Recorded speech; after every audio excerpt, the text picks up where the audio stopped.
রাজস্থানের ব্যবসায়ী খুনে সল্টলেকের আবাসন থেকে ফিল্মি কায়দায় গ্রেফতার দুষ্কৃতীরা। আবাসনের পাঁচিলের ভাঙা অংশ দিয়ে আবাসনের ফ্ল্যাটে ঢুকে শটান ছাদে চলে যাওয়া, কার্নিশ বেয়ে নেমে সাধারণ মানুষের মতোই হেঁটে যাওয়া কুখ্যাত দুষ্কৃতীর।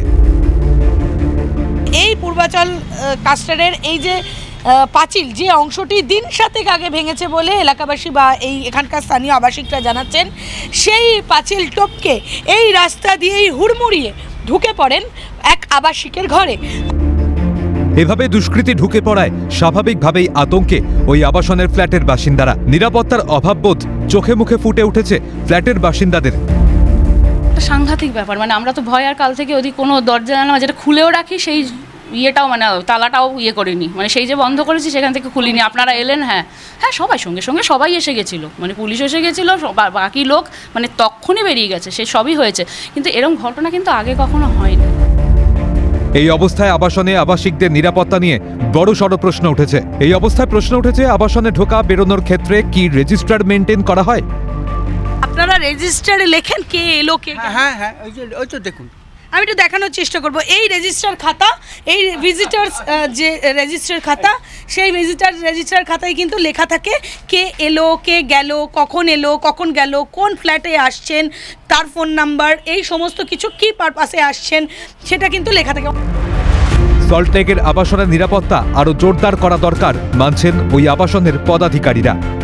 আমি নিজে আমাদের কমিটির সাথে আলোচনা করে আমাদের আরও নিরাপত্তা জোর করতে হবে, কিন্তু এটা পুরোপুরি আনএক্সপেক্টেড। চারদিকে ঘেরা নিরাপত্তা থাকা সত্ত্বেও দেওয়াল ডিঙ্গিয়ে জাম্প করে যদি চলে আসে ঘরে, সেখানে আমরা কি করতে পারি? এভাবে আবাসিকদের নিরাপত্তা বিঘ্নিত হওয়ায় আবাসনের ভাঙা ফেন্সিং দ্রুত মেরামতের আশ্বাস দিয়েছে আবাসন কর্তৃপক্ষ। আমাদের আরেকটা যেটা জিনিস মাথায় রয়েছে, যেটা ফেন্সিং যেটা দিয়ে প্রথম টপকেছে, ওই ফেন্সিংটাকে আমাদের ইমিডিয়েট ঠিক করতে হবে। ওটাও আমরা মিটিং ডেকে ওটা ইমিডিয়েট আমরা ঠিক করার ব্যবস্থা করব।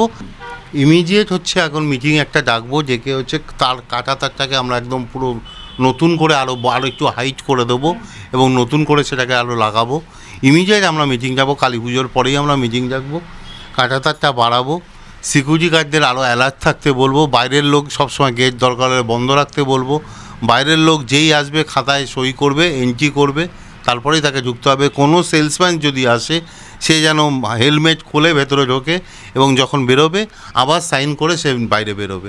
কিন্তু এরকম গতকাল রাতে হঠাৎই ঘটে যাওয়ায় স্বাভাবিকভাবেই তারা ভীত এবং আতঙ্কিত। নিরাপত্তা সুনিশ্চিত করার বা বাড়ানোর চিন্তাভাবনা করছেন তারা। শুক্রবার সকালে অবশ্য আবাসনের উল্টো দিকের ফুটপাথে 2টি ব্যাগ নজরে আসে। খবর পেয়ে পুলিশ গিয়ে উদ্ধার করে 2টি ব্যাগ। ব্যাগ থেকে ভিন রাজ্যের জলের বোতল পাওয়া গিয়েছে। তবে ব্যাগ দুটি দুষ্কৃতীদেরই কিনা সে ব্যাপারে নিশ্চিত করে কিছু জানতে পারেনি পুলিশ। ক্যামেরায় সন্দীপ চক্রবর্তীর সঙ্গে অভিরূপা হাজরা ও শুভদীপ মান্নার রিপোর্ট, ক্যালকাটা নিউজ।